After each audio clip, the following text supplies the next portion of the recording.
Well, welcome everyone to Personalized Learning Webinar Series, presented by Barbara Bray and Kathleen McClaskey, co-founders of Personalized Learning, and you can see our website there at the very bottom. We also want to thank Steve Hargadon and Peggy George for hosting our webinar series on Classroom 2.0. So let me just tell you, we are really thrilled to have Elliot Washor, who is really an expert on personalized learning. He has been doing this for decades. So let me just tell you a little bit about Elliot. Elliot is the co-founder and co-director of Big Picture Learning in Providence, Rhode Island, and also the co-founder of the Met Center in Providence, Rhode Island. He's been involved in school reform for more than 35 years as a teacher, principal, administrator, superintendent, video producer, writer, and speaker. And he has taught and is interested in all levels of school, from kindergarten through college, in both urban and rural settings across all disciplines. His work has spanned across school design, learning environments, practice, and authentic assessment. He is supporting others doing similar work throughout the world. But Elliot's interests lie in the field of how schools can connect with communities to understand tacit and disciplinary learning both in and out of school. Well, it's my pleasure to introduce Elliot Washor, who's going to present on personalization and student engagement. I'm turning it over to you, Elliot. Okay. Hi, everybody. Does that mean I can move these slides around now? Oh, there we go. Okay, everything moves, so that's good.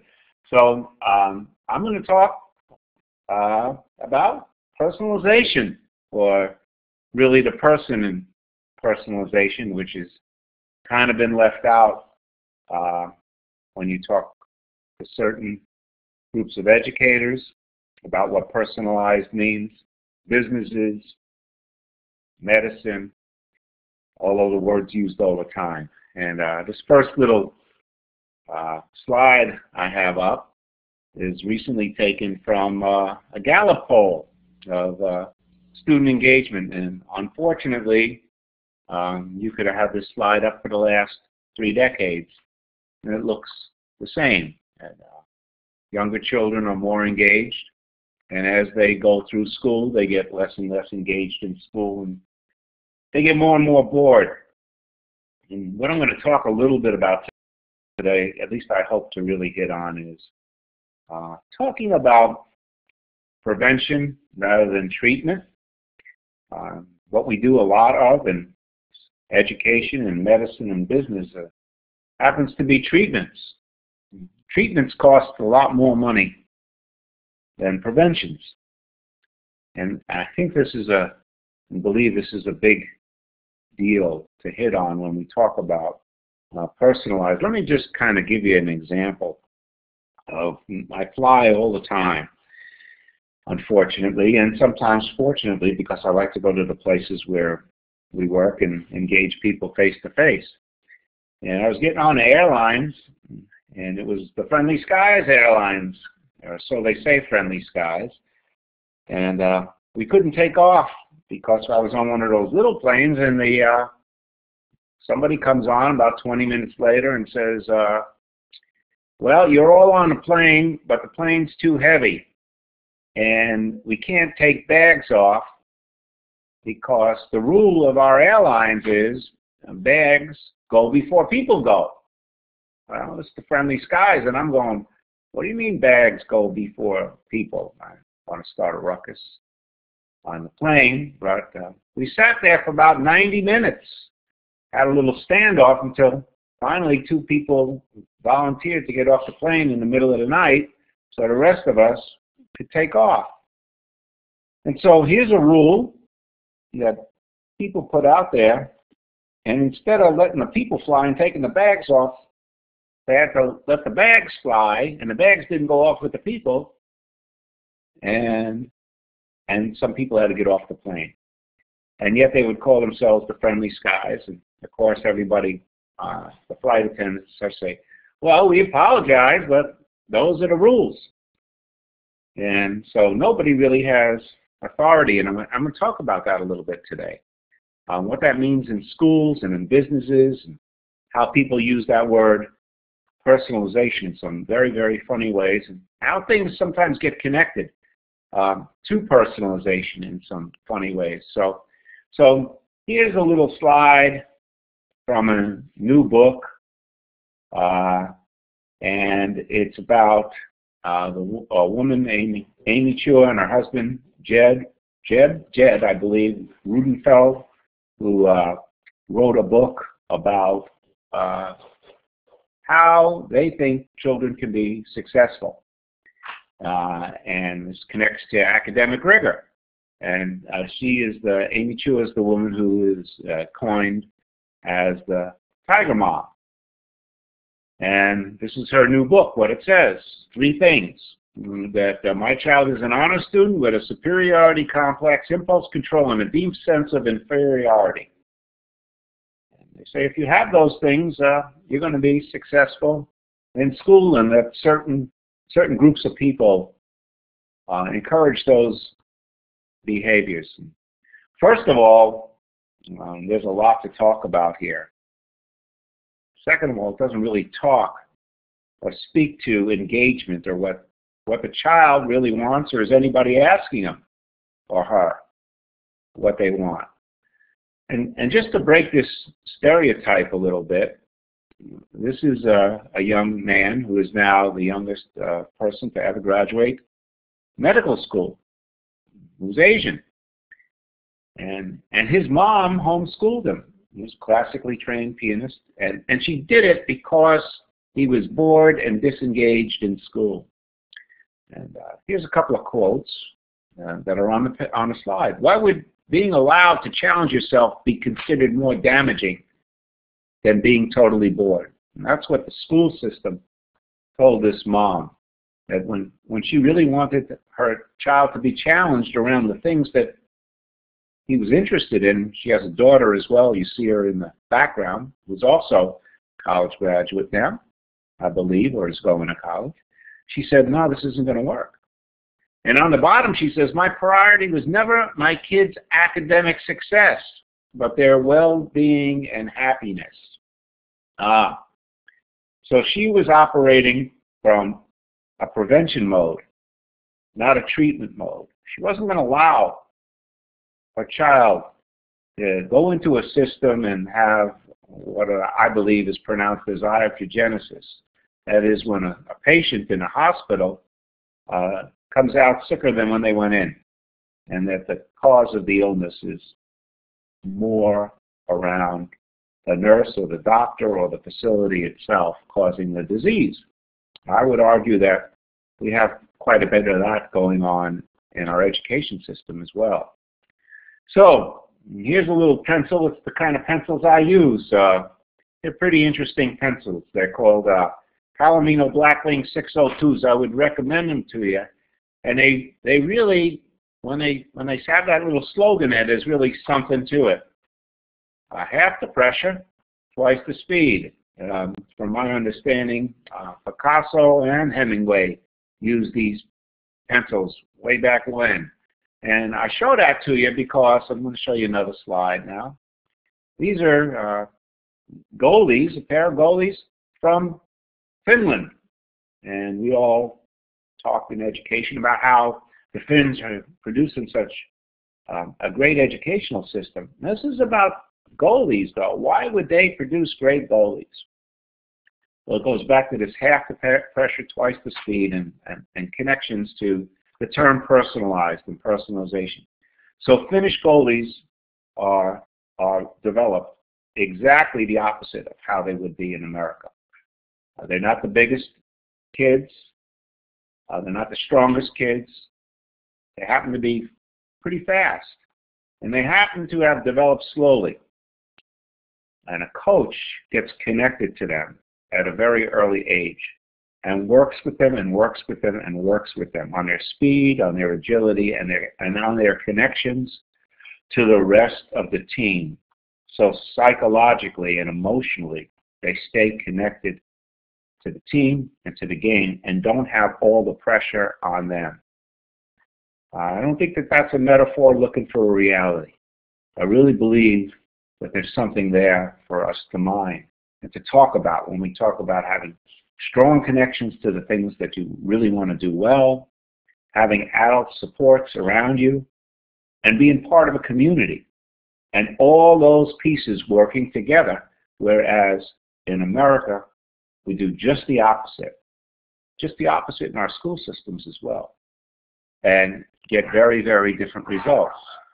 So, this next slide, and I'm just setting us up to have hopefully some real good questions and provocations around this, is a slide that I borrowed from a fellow named Roger Martin, who's the Dean of the School of Business, the Rotman School of Business, or was. He's still there. He's not the Dean right now.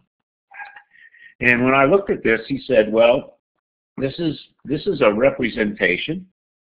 It's not a reality, but a representation of how businesses develop. And when I look at this, I said, no, wait a second. That's a little bit more of a learning theory. If you make the arrows go back and forth and loop around a bit, than it is just a business theory. And so my bet is, if I asked you, where do schools live, we would all say, in algorithm. That's what's really going on in schools. That teachers right now are not allowing students to ask a lot of questions. It's not highly personalized. It's just A to B to C to D. Connect the dots. Learn how to do that well, regardless of whether you have an understanding or a learning. Maybe sometimes you do, maybe sometimes you don't. But as a learning funnel, we all start in mystery, where all the dots are all over the place, and we figure out how to connect those dots.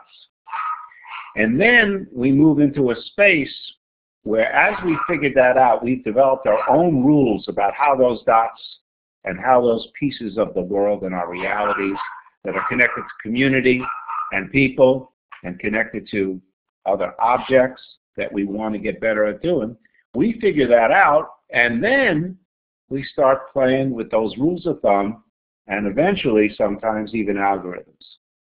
If you start with the algorithms, though, students a lot of times, like myself included in this, say, wait a second, I'm lost. And they're really lost. They're really not engaged in their learning because they haven't started and looped back and forth through mystery and heuristics. They're just starting with the algorithm. That depersonalizes learning. So, what we also have now is a term that's being used a lot called mindset, academic mindsets, and agency. My fear is, what we're doing actually, is we're developing a central intelligence agency, a way to depersonalize it, to take it away from people that students are connected to and communities, and we're asking them to operate alone, to have an academic mindset where they feel that they can do the work. Now, I don't think there's anything wrong with saying that, but I believe that you need to be connected to other people, that agency is connected to personalization, and that young people have trustees, fiduciaries, advisors that are part of the equation of agency to make you have actions that are productive and engaging. That seems to have been left out in the equation to develop student agency and to develop academic mindsets for the most part. So I can't show you this video, but this was a little excerpt from a Today Show. And it was about a family of about 10 children, all of whom were being homeschooled, some of whom have already graduated college and medical school by age 21. From two parents who were just kind of regular people, got married young, didn't finish school till they were older, and their whole trick to all of this was allowing their children to follow their interests. Allowing their children to follow their interests, connecting them to those interests with adults in the community and at schools and colleges when they were young and at home, and allowing those pursuits around those people and the things that they love to do and get better at to thrive. Once again, prevention, not treatment, encouragement. And when the mom was asked, how do you know when your child is bored, she said, they'll tell me. They don't want to do this anymore. I mean, some of this is just so simple, and yet in schools, there's no time to even ask the questions, or as I go around to schools that are not mine or part of the Hewlett Community of Practice schools, I can walk into schools, and I do, and I don't hear one student ask one question throughout the entire day. And I've observed and had that happen. I say, well, if you're not asking questions, isn't that an indicator that you might not be learning anything? Why is that happening? So in mine and Charlie's book, Charlie McClaskey, that we just put out, Leading to Learn, we worked on student engagement. And we were asked by a group of the Governor's Council and the feds, why do students drop out of school? They did a whole bunch of studies, and they came up with life events, behavior, academic failure, and disinterest. That's why students drop out. And we said, well, those things happen in combinations. They don't happen all at once. You never know when. Just because you identify them doesn't mean that you know what to do. And what they had done was considered treatments, once again, not preventions. We said, we coined those the big four, but we also said that there's a deeper four about why students are not engaged in school. And they're on the bottom there, and that's that fissure that's cracking even further down and deeper. Is that what they do, what they like, doesn't matter to the school. And even when students choose and parents choose a school, the school also has to honor the other part of that compact, which is they have to fit the student, each and every student, and the student has to fit the school. And both have to be done. And then, as we just talked about earlier, a lot of things are restricted in school. There's more and more rules and regulations put on our young people to the point where they don't feel adult. They don't have their agency around all sorts of things, where they do outside of school. They may be taking care of their mom or grandmother. The school doesn't even know that. Because the school's only concern with their social emotional learning seems to be only academic growth, not their whole well-being. And then students are not asked what their interests and talents are. One of our people, Andrew Frischman, was just at a South by Southwest conference on a panel. And on the side, there were a whole group of students presenting, all in high school. Andrew went over to all those students and said, these are incredible projects that came out of your interests. Does your school know anything about this? The answer was 100% no. Next question, obviously, since the first question was answered that way, does the school give you any credit for any of this? And the answer was no, too. So there's something off in these deeper four, where schools are not recognizing students' talents and interests. There's so much restriction put on their movement, on what they can do with their time, that that matters to them may not matter to the school, or the school's not paying attention, and that the fit is off. And so our book was about how to prevent students from being disengaged, and that we put out a list of expectations that students have of us, and that I'd like to just present those to you right now so you see them. So the first one is relationships, and these are juxtapositions. At a regular school, there you are as a me, because the lowest common denominator is not the student but the class. And in our schools and schools similar, students are surrounded by adults, their teachers, their mentors, their parents. and community leaders. These are real big differences. Those are real healthy relationships. Next thing is relevance. Well, here you are going from A to B to C to D, kind of like what the Tiger Mom is saying. Just jump through the hoops. Just have an academic mindset. But the work also has to be relevant. What are you interested in? You have to ask those questions inside of a school. And you find that schools have real blind spots to this. They think that everything starts at the front of the door of a school and ends as students are leaving, and that learning isn't occurring 24 hours a day, 7 days a week outside of school. And students bring those interests, whether they're academic, disciplinary, career and technical, they bring those interests to the door with them already, and they're looking for those matches. And so if you ask, they'll tell you if it's an environment that they're trusted in and that they feel trusted. This is another one of these pieces. Relevance. Time. All right. Well, here's a girl. She's taking her own time, writing her own novel. These are all examples of young people at our schools. I could talk about one after another about what they're doing. But what happens in regular school? You're timed on everything.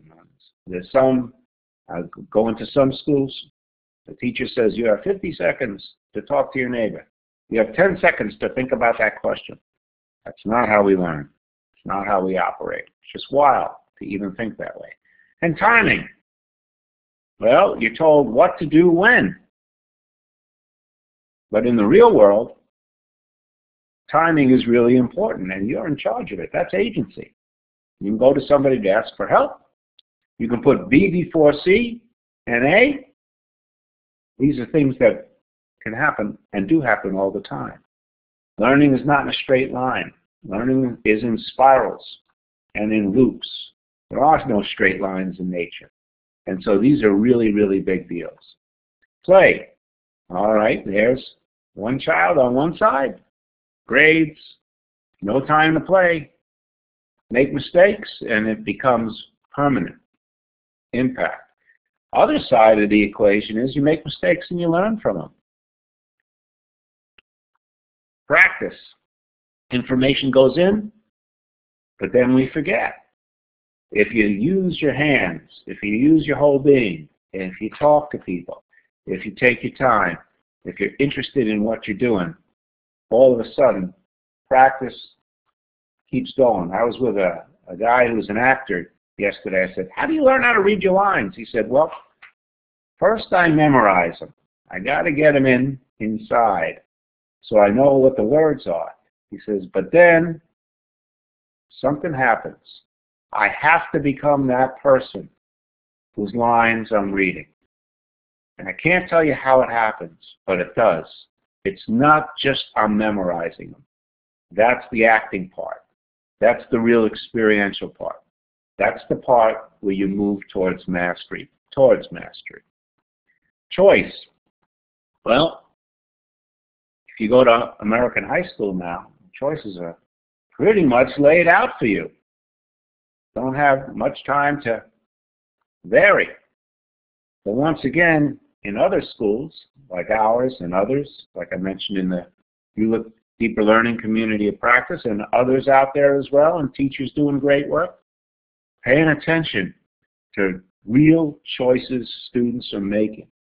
And if you don't ask, they don't tell a lot of times, but they'll come up with some really incredible stuff. Authenticity. Well, I can walk into any classroom, and I've done this for years, and I go over to any student and I say, is this work real or fake? That's one of the questions. Immediately they'll be able to tell me. Is it real? Is it really mine? Do I own it? Or am I just doing it because this is how we do school? So these things are real important. Is the work authentic to the student? And does the school accept and credit authentic work? Once again, challenge. Well, how are you challenged on a ditto? How do you develop an academic growth mindset from that? How do you not talk to other people?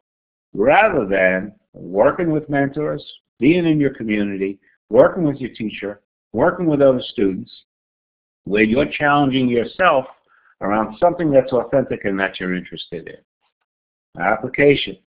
Well, you have to take what you're doing and apply it somewhere out in the world. Or is it something that's all living in your head? And nothing, as Yogi Berra said one time, in theory and practice are the same, but in practice they're different. And that's a big deal, because even with theories, things break down. There's uncertainties. When the real world starts coming into play, things change. And those are the challenges. That's why mathematicians and scientists are trying to figure out new theories all the time. That's all right. It's in your head. But it's real because it's real to the rest of the world as well.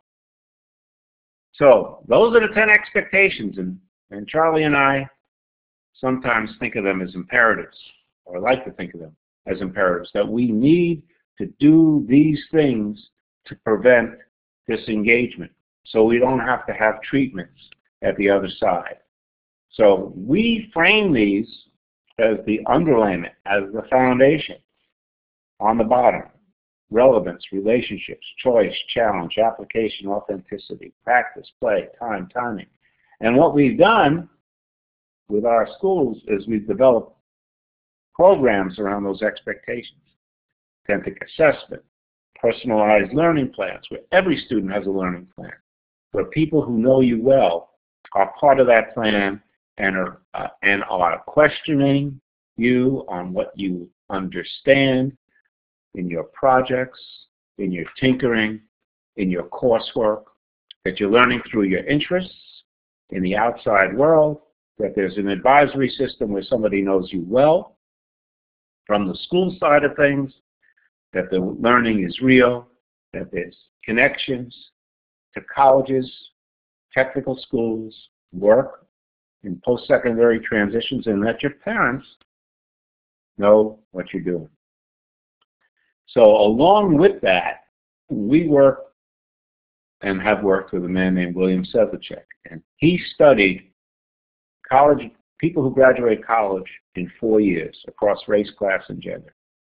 And what he found were these 8 pieces that those people had. And we've managed to start putting these on learning plans to get students to pay attention to them, about how they're open, resourceful, and persistent, as people from the Muse School say, around these concepts. Do they have a positive self-concept? Do they really have a realistic self-appraisal? Do they have long-term goals, short-term goals? How do they handle the isms in their life? Do they know when to walk away? Do they know how to stand up for themselves? Do they display quiet leadership or leadership in the front of the pack? As long as it's leadership, as long as they learn how to lead, it's a big deal, and practice it. Do they have a strong go-to person in their life, outside of school as well as inside? Do they belong to community organizations that the school all is knowing about? And how do they learn in ways that are not just the academic, disciplinary ways, but in non-traditional ways, through making things, or through dance and the arts and the performing arts and the fine arts? So this is one of our students, Hannah. She's at college now. She was interested in technologies. This is her at her internship. Did great. Didn't do great before she came to the Met in San Diego. This is another student, Noah. He's graduating this year. He's working at the water treatment plant on the San Diego River. He made a pump that cost $10,000 for $700. Helped his community, learned a lot around the biology, the environment, how to work collaboratively with people, all those things from that internship that he's had for quite a number of years. And now he's getting accepted to college as a senior. And so there you have it. There's our 10 expectations, shown as preventions, not just as treatments. And right now, I'll start taking some questions on what I just put out there. Thank you. So, Elliot, some of that went by kind of fast for some people. So I was wondering if you could put that slide back, and then we can come back to this one, the last slide. And yeah. For me, it was really clear how you put these 10 expectations together, and they all made so much sense to me. So I wasn't sure, there weren't any questions, but I'm wondering if anyone has any questions about any of these while they're up here. Sure. And how they see they could be working in the schools they're working with. So I don't know, Kathleen, if we want people to just write. Because so she just wrote, what is the difference between time and timing? So time is having enough time to do something. And timing is that it occurs in the right sequence. Does that make it clear? So in school, for the most part, it's A to B to C to D, turn the page. That's how you spend your time, and there's no choice around the timing when you do something. It's done right at that moment. When you're outside of school or when you're in other schools, and you have the choice around how much time you really have to spend on something, and when you're going to do it, that creates a big difference. Some of us, very few of us, I think, are awake at 6:30, 7:30 in the morning, especially as young people. And yet for the first 2 periods of a day in high school, a high percentage of our students, and I couldn't tell you exact percentage, are really asleep. And things are just keeping on going. Well, if the timing was different, which people talk about in a competency-based system, where it's anywhere, anytime, and we would also say anyway. And you got credit for as long as you know it, any way you learned it. That's a real different system. And I would argue, just like I'm arguing about how personalization is used, that you look good to an algorithm, a competency-based system has to be around real choices around when you learn something. I love that. That makes so much sense. And I liked one thing you just said was anywhere, anytime, anyway. That's new. That's the challenge. That's the real challenge. Anywhere, anytime keeps you doing the same things you always did. Anyway is a difference in authenticity and performance. Where'd you learn it? Inside of school, outside of school? Who taught you? Can you do it? That's the question. Betty just wrote a question. I don't know if you can see it in the chat, but she said, have schools used these 10 in conversing with kids? Yes. Yeah, I've been watching this happen all over the world. I've been fortunate enough in the last month to get to Australia and New Zealand, where we have quite a large number of schools. And I was shocked and pleasantly surprised to see students using these expectations in those countries as well as in the United States and in Canada. They've gravitated towards them. They make a lot of sense. She also mentioned a Kaplan article from May where it says, I like the I statements. I'm not sure if you read that, but I'm not sure what she's referring to, but. The I'm not sure either. I don't know. I don't know. Well, okay, Kelly asks, have schools used these 10 in conversing with kids' parents? Yeah, well, that's an excellent question. It's an excellent lead question. So if you go to 10 Expectations on YouTube, you'll see that we have animations around those graphics that I put up there. They got about 50,000 hits, and we just finished a new animation for how parents can use these 10 expectations in talking to schools about their children? So we hope the answer is yes, they will, and we're trying to push that out there. That's a good question. And very, so Betty just, oh, sorry. No, that's very timely. That's great, because it's a lot of times parents are concerned when you are moving to a whole new structure of school because they only know what they know and what they were taught. So parents need these to be part of the conversations. Oh yeah, we see these expectations, these student expectations that they have of us as a way to have this conversation where, once again, it's not as a treatment, but it's at a prevention. It's a healthy thing to do, to ask these and frame these up front and design programming around them. And every one of them has a research base to them. Yes. So Betty said she found your article on bigpicture.org, and it was she said statements like, "Do I find what the school is teaching relevant to my interests, etc." She said she likes how these are worded. Yeah, that's what she was doing. Yeah. Gotcha. Now I got the I part.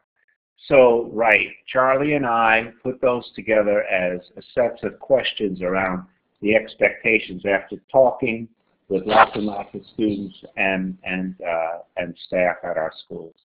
So I'm glad you like them. Thank you. Thanks for the feedback. Melissa asks, how do these ideas mesh with students competing with each other to get limited spaces in specific colleges? Yeah. So I don't know limited spaces in specific colleges. That's an interesting question I go off in a different direction on that. So colleges have changed and in some ways are going in two different directions. There's a bunch of colleges, hundreds of them, that are not looking at the SAT, ACT scores first, and are looking at who students are in front of them through interviews and what they've done in their communities and recommendations. Other colleges are, getting 20,000, 50,000 applications, and the first thing that they're doing is looking at a SAT score and a grade. So the opinion is which one is the one you think is better and good for you, and how are they doing what they're doing, to select students, and even more importantly, or not sometimes, why they are selecting who they are selecting. So there's a broad array out there of colleges, some really, really highly personalized, and quite frankly, some very depersonalized. And so when you're talking about how these would get used in that context, I would say that the ones that are more personalized are using them. And I know that quite a few colleges, as well as a few foundations, are using William Sedlacek's work to award scholarship by reading essays and using that as a rubric. So it seems like that's kind of interesting, really. Yeah, because we've been working with high schools, and the first thing out of the kids is, what about my grades? What about my, I need to get a 4.0 plus all AP classes, and they're still in that system. Right, they are. And that's a conversation that's a highly personal conversation between parents and students and teachers in the schools that they want to go to. And I forgot the person's name who said this, and it's kind of like the crime isn't that people got an F in something and didn't know it, it's that they got an A in something and didn't know it. We have a lot of that going on in our schools. So passing the test Doesn't mean you know it. Doesn't mean you understand it. Doesn't mean you're going to remember it. And getting into a school that looks at those kinds of assessments or solely looks at them are decisions you're making about your future. I would suggest that people really know the people and the places that they're going off to, and not just the name of a place or the ranking of a college. These are big deals, and need serious consideration if the people are going to get away from a grade having some kind of meaning or a test score having some kind of meaning around what your understanding is of how you do what you do, the content and the process. There's been a lot of questions, but Kelly just brought one up, and someone else brought something up about elementary school, but I'll just take Kelly's first. And she wrote, if we are talking about personalization learning for each student, should one of our goals is that all students go to college? Well, this is personal. I'll give you a personal answer. Students don't necessarily have to go to college in the order and sequence that we want them to, and in many other countries, they do not, and they produce pretty happy people. Now, you have to follow your own personal choices around this, and do what you feel is right at that right time. When you look at the data, you see a lot of people leave school after the first year. A lot of people leave school after the second year. We still don't have a high college graduation rate. Look at the numbers of students entering, look at the numbers of students leaving. So if you go to Canada, their numbers of students going to college is much lower percentage-wise than ours. That doesn't mean that they don't go back, though. After getting skilled in trades and other careers or doing work, they go back to post-secondary, to both 4- and 2-year schools. Just because we do it the way we do it doesn't mean it's the right way. And we've created these expectations that are going to change in the next bunch of years. College is very expensive. People are accruing a tremendous amount of debt, starting to think about that, sometimes with getting a certification, many times without. So these are much more serious financial decisions and life decisions. And so do I think everybody has to go to college? No, I don't. Not to be happy or successful. Everybody's a funny word here. And that includes people who have left. Many, we don't have to mention names, of people who left Ivy League schools who turned out okay, at least financially and successfully, how the society deems them to be. And yet school couldn't hold them there, because school was paying attention to the crediting system, and they were paying attention to the interests and the things that they had to pursue at the time. So they left to learn. Some of them came back. Some of them got honorary degrees. Some of them never came back. And schools, if they pay more and more attention to the interests of students, more attention, and start with the interests, and don't leave them there, but start there, we'll get a whole lot more mileage out of working with our young people and making them happier. You know, Elliot, you brought that up, and several people said, well, then how early do we start? Do we start in elementary school? Start what? Start working on these 10 expectations. Oh, well, I think look, we can start very, very young. The point is that young people and parents start without us. Everybody's paying attention to this. We just haven't formalized it in the structure of school. So by the time a child is 3 years old, they're already identifying things that they're interested in getting better at. And they're already asking or telling you who they want to learn from to get better at. This is just normal behavior. And parents pay attention to this.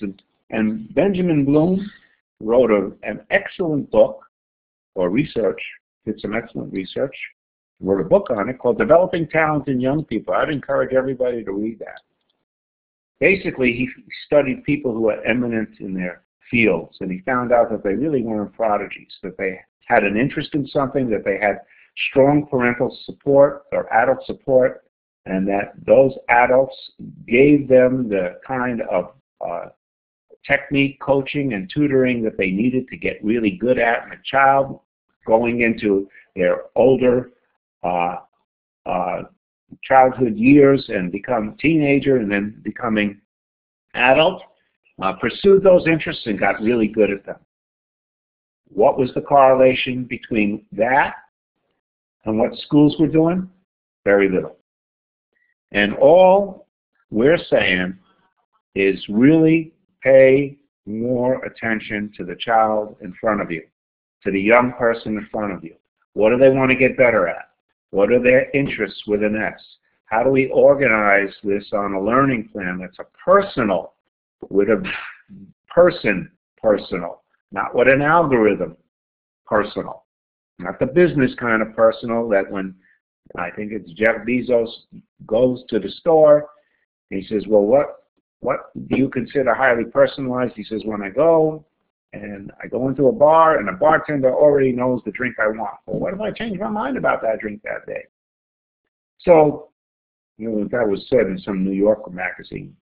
And I'm sure there's more to it from Jeff Bezos than that, but it was a good example of there really has to be a person there. We do change our minds. We do live in degrees of uncertainty. And the person in personalization, especially in schools, has to be there.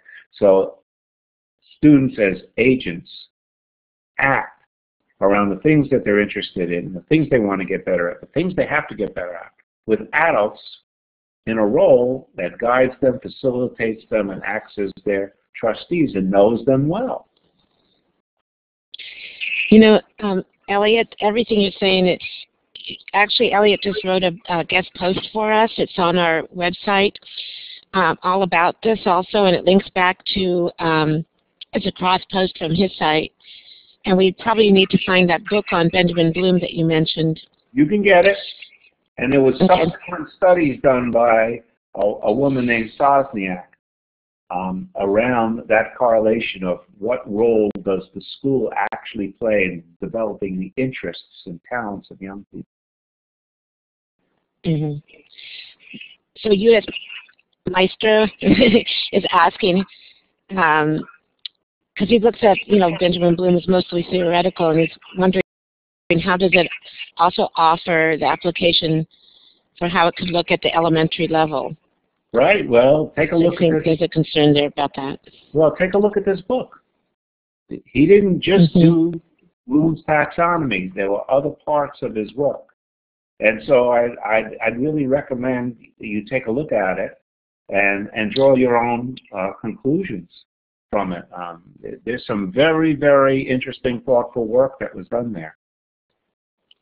Okay. So I'll have to look it up, and we'll put it up for people so they can link to it. Great. Okay.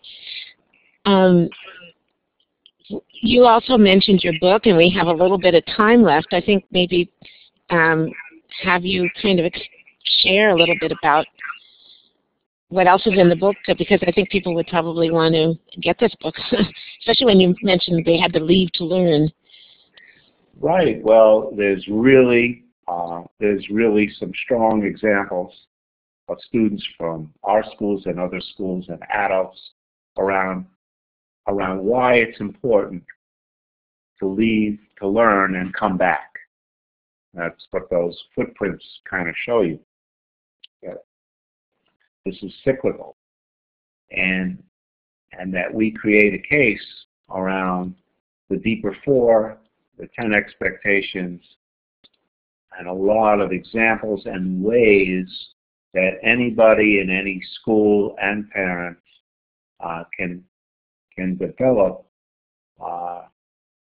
their children's interests and engagement in school if they pay more attention to who the child is in front of them. One of our lines from Death of a Salesman is attention must be paid. That's a big deal in the book, to really pay attention to who the child is in front of you, to what their interests are, to what they want to get better at.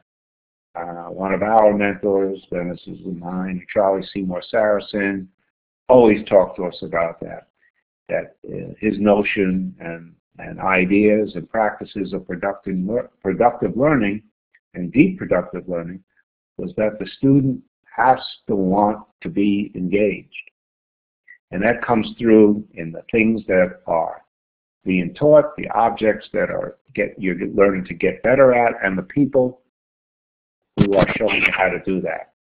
Those are big deals that schools barely pay attention to. You mentioned the book from Benjamin Bloom. Is it called All Our Children Learning? It's Is that the one you need?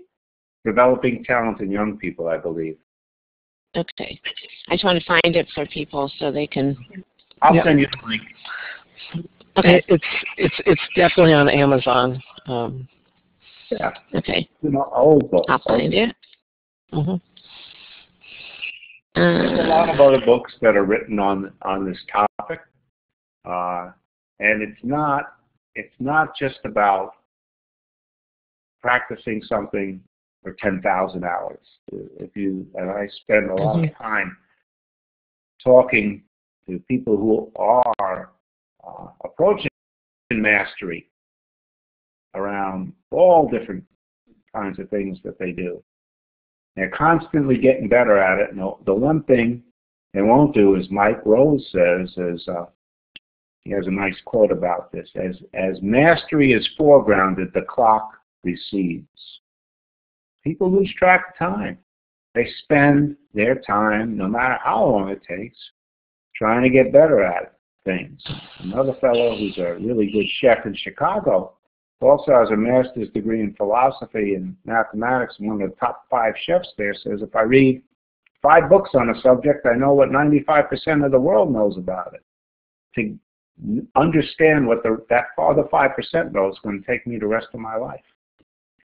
So when you really want to get good at things, you got to put in the time. You got to read, and as I think it was Van Gogh said, as you go deep, you go broad. You learn many things, is what he said. There's a different approach that also can be part of school.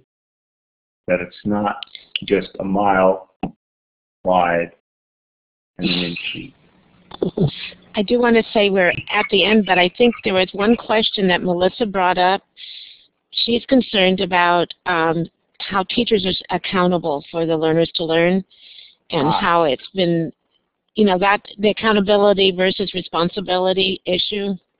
And I just want to let everyone know, if you're willing to stay for a few more minutes, maybe Elliot can answer that. Well, I can. I'm not so sure I understand. There's 2 ways I understand that question. One is the system that we have now, where teachers are their performance is based on student test scores. I don't know if that's what you meant, and of course, that to me that doesn't make a whole lot of sense. And the other way to think about this is that you have to look at how students are progressing over longer periods of time, not only around their academic performances, but around the things that they're interested in, how those are connected.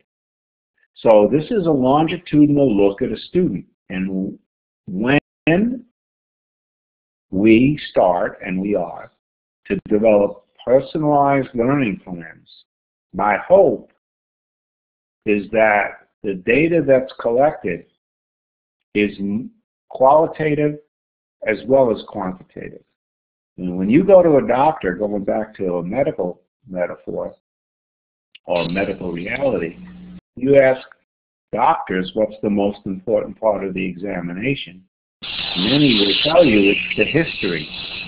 They look at the patient, they write about them, they ask you certain questions, and they're collecting that data over time, your history. That's important. And a personalized learning plan is a big deal here to manage growth over time. And how you're accountable, well, there's some things you can be accountable for, and let's face it, there's some things that parents are accountable for, students are accountable for, teachers are accountable for, the community is accountable for, and sometimes they're all mixed up together and hard to pull out. That doesn't mean that they can't get some kind of qualitative thinking around it to make and have next steps for the life of a young person. That's how I would answer that. Well, thank you, Elliot. I think that we've gone over time, but it was very, very informative, and everyone was really participating. The chat was flying by, so we're going to save the chat. Yeah, I apologize for my dogs, but they started barking. They wanted to Yeah, thank you, Elliot.